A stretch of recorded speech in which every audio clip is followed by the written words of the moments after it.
Hello everyone, কি খবৰ আপোনালোকৰ বহুত দিনৰ মূৰত আকৌ এটা ভিডিঅ' লৈ আহিছো আৰু সকলো আকোৱালি ল'ব বুলি আশা ৰাখিলো।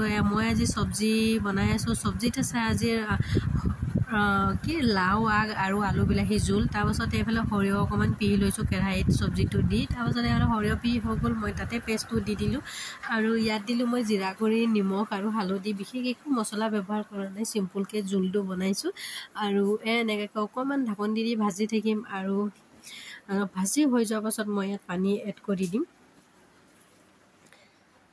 এনেকৈ মই ভাজি আছো আৰু গৰম কেনেকুৱা দিছে বাৰু? আমাৰ এইফালে গৰম বহুত বেছি। আপোনালোকৰ এইফালে কেনেকুৱা গৰম দিছে জনাব। আৰু ভাজি হৈ যোৱাৰ পাছত মই ইয়াত পানী দি দিলোঁ। ইয়াত অকণমান গৰম পানী দিব লাগিছিলে, কিন্তু গৰম পানী যিহেতু কৰিবলৈ সময় হোৱা নাই, কাৰণ মই লৰালৰিকৈ চব্জিটো বনাই আছোঁ। এতিয়া বেটাক আনিবলৈ যোৱাৰ সময় হৈ গৈছে আৰু গৰম বহুত বেছি পৰিছে, সেইকাৰণে পানী খাই হাতত পাইছোঁ। আৰু এতিয়া মোৰ চব্জি হৈ গ'ল আৰু এতিয়া ওলাই গ'লোঁ মই বেটাক আনিবলৈ। আৰু বাটতে ভাবিলোঁ অকণমান ভিডিঅ'টো কৰি থওঁ বুলি আৰু আকৌ বেটাক লৈ লওঁ। তাৰপাছত আকৌ লগ পাই আছোঁ। বেটাক লৈ ল'লোঁ। এতিয়া আমি আহি আছোঁ আৰু ঘৰলৈ আহি পাই আকৌ চব্জি এখন বনালোঁ। যিহেতু বেটাহঁতে জোল চব্জিটো দিয়ে নাখাব, সেইকাৰণে ফেচবিন আলু অকণমান ভাজি বনালোঁ। আৰু এইফালে মোৰ ভাজি হৈ গ'ল আৰু এইফালে মোৰ লাঞ্চো ৰেডি হৈ গ'ল।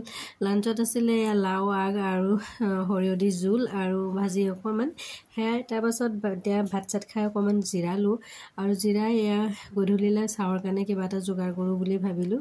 আৰু মই এতিয়া চিৰা ফ্ৰাই কৰি আছোঁ। ভাবিলোঁ আজি চিৰা ফ্ৰাই কৰিয়ে খাওঁ, নিমখীয়া কিবা এটা খাবলৈ মন গৈছে সেইকাৰণে। আৰু সদায় খোৱাটো ভাল নহয় দেই, যিহেতু ভজা পৰা বস্তু হয় নহয় জানো, হেল্থৰ কাৰণে ভাল নহয় সেইবোৰ বস্তু।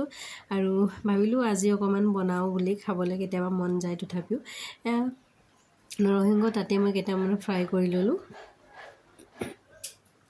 আৰু ঠাণ্ডা হোৱাৰ পাছত মই ইয়াত নৰসিংহ আৰু নিমখ অকণমান দি দিলোঁ। নৰসিংহখিনি ভাঙি দিছোঁ আৰু লগতে অকণমান চানা দি দিছোঁ, বুট দালি চানা, আৰু গোটেইখিনি মিক্স কৰি লওঁ। এনেকুৱাকৈ মিক্স কৰি আৰু চাহৰ লগত খালোঁ। আজিলৈ ইমানেই। নেক্সট ভিডিঅ'ত লগ পাম। তেতিয়ালৈকে হাঁহি থাকক, সুখত থাকক। বাই।